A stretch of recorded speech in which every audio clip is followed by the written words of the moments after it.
So what can we expect tomorrow and throughout this very busy week? Here now, South Carolina Senator Lindsey Graham, who sits on both the Senate Armed Services and the Judiciary Committee. Senator, great to see you tonight. What did you think of the president's assessment of what lies ahead for him this week and who might be easier? Well, Putin's trying to break NATO and Trump's trying to make it stronger. He's got to push our NATO allies to give more.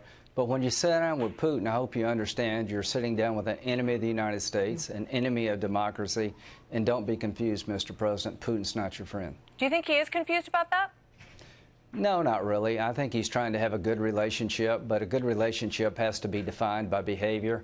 Putin's not doing anything good in Syria. He's not doing anything good in Ukraine. He's certainly not a friend of the United States by meddling in our election. So I hope the president will not accept Putin's denial that he had nothing to do with interfering in the 2016 election, because they're still doing it. They're trying to influence the 2018 election. So be tough on Putin, be tough on our European allies, but remember this, NATO is your friend and Putin's your enemy. You know, there has been some suggestion that the president has floated the idea of lowering our troop numbers in Europe and tying all of this to trade issues. Do you think that's the way to go, or do you think that's dangerous? Senator John McCain basically said today in a tweet that he thinks that's a really bad idea. I think we need more troops in the Baltic regions, the border countries next to Russia who've been intimidated by Russia. I think we need to keep our presence in Europe. It's been stabilizing since World War II, but we need to reduce trade barriers between us and the Europeans. You can do two things at once. You can have a strong military alliance and fight like hell over trade, and I think we should do both. Have a strong military alliance, which means NATO members need to pay more. The president's right about that. They're not paying enough.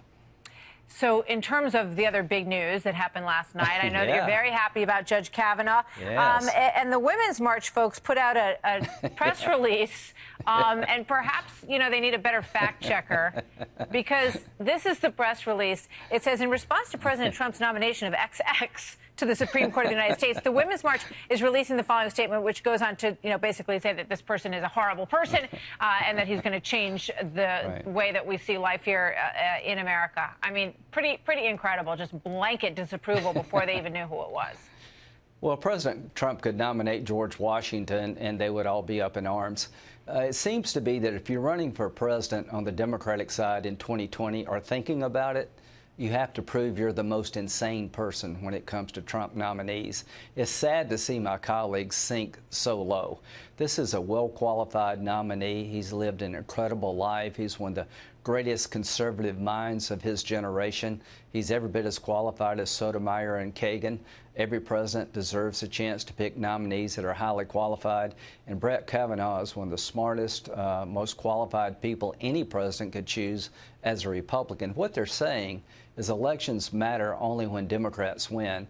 We're going to fight back in the Judiciary Committee. We're going to protect this man's good name, and he's going to get confirmed. And I predict Democrats will come on board, because you can't go to these red states and justify a no vote. He's just too well qualified.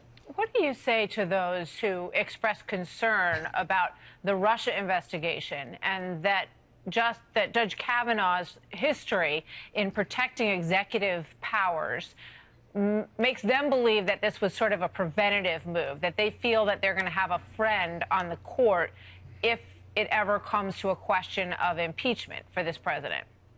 I think that's a red herring argument. He wrote in 2009, long before Donald Trump even thought about running for president, that a sitting president needs to be able to focus on their job. And if they do something really out of bounds, impeachment is probably the best tool available. There's been a debate for decades about whether or not you can indict a sitting president. So he said nothing out of the ordinary. They're trying to make it something extraordinary when it's not. They're looking for every reason in the world to take this guy down. It's not going to work. He's just too well qualified. And not only would I want him to be on the Supreme Court, I'd like this guy to be my neighbor. What a life he's lived. All right, I got to leave it there. But do you believe that he will pass in the Senate and that Murkowski and Collins will be on board? They're two very serious senators. I think they're going to look at him and say he's highly qualified. Yes, I believe not only will he pass with all Republicans, he's going to get a handful of Democrats. And it's sad that he doesn't get 95 or 100 votes. Used to be not this way. And I'm so sad to see the judiciary be beaten up like this. But he's going to get through. Justice Kennedy was approved 97-0. Senator Graham, always a pleasure to have you here. Thank you, sir. We'll see you soon. Thank you.